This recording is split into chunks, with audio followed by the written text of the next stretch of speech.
Za Dom spremni je normaliziran pozdrav i tako će i ostati. Mi smo s ovim dotaknuli dno dna. Za Dom spremni je korišten, koristi se.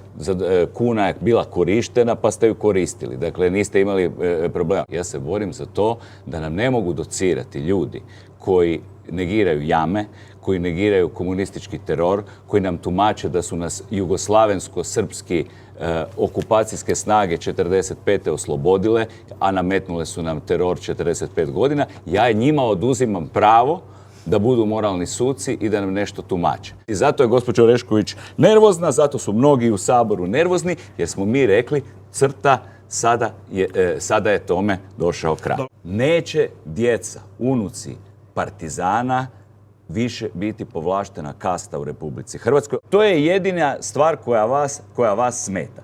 Ako vas ne smeta, pa zašto niste glasali za moj zaključak prošle godine o uspostavi dana žrtava komunizma? Zašto je to problem? Zašto niste to podržali? Niste to podržali zato što ste aktivistica tih propartizanskih politika. I to je to. To samo treba jasno reći.